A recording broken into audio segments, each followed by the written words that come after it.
discovered in this research is that in large companies that have hundreds or thousands of researchers, the companies where those researchers are more connected to each other are better able to build on the company's innovations and come up with new innovations before the rivals are able to capitalize on the company's innovations. So Merck is a famous pharmaceutical company.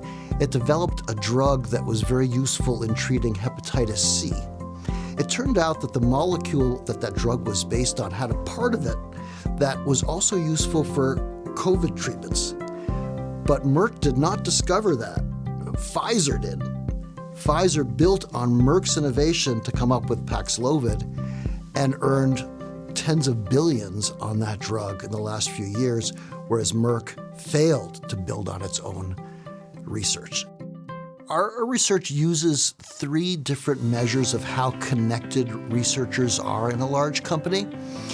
One measure is called giant component, which basically looks at what percentage of researchers are connected to each other in a company.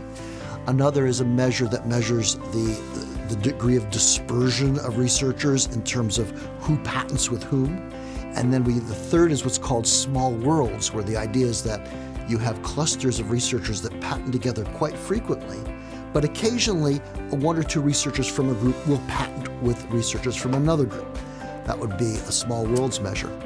But we think a message of our research is that companies should really make great efforts on those connections.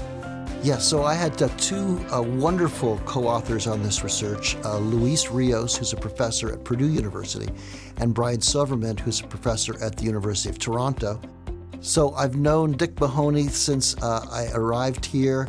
I'm very grateful to him for endowing this Olin Award and for really pushing the school to make some place and some recognition for research that impacts practice and is not just in the ivory tower.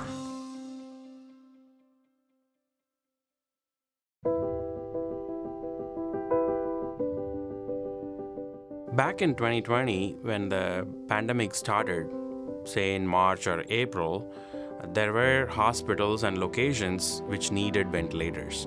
And there were locations like Missouri had ventilators. So our team thought we could create a model to share ventilators from the places where it's available and not used to places where it's needed. So that's how it all started. So our research uses really powerful models in AI. It learns like a baby, like how a newborn baby, slowly learns different things. And eventually it becomes like a super smart human being.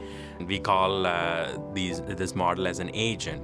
So this agent will figure out how to ship resources from which place to which place. Then we, kept track, how we are meeting the demand. And it turns out if we had this model, we could have pretty much satisfied all the demand in most places.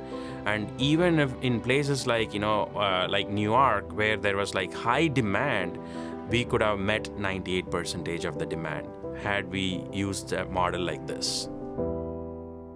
This is, life, right? Like we are helping healthcare professionals, give the best treatment. That's very close to our heart.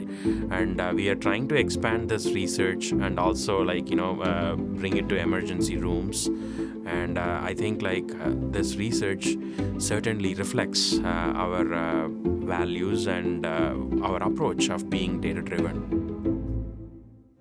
We had a great team. Our team included Professor Sally Tutin, Professor Samira Anwaryaldi, and Professor Hussain Amini. We would like to thank Mr. Mahoney and his committee for recognizing our work and giving this award.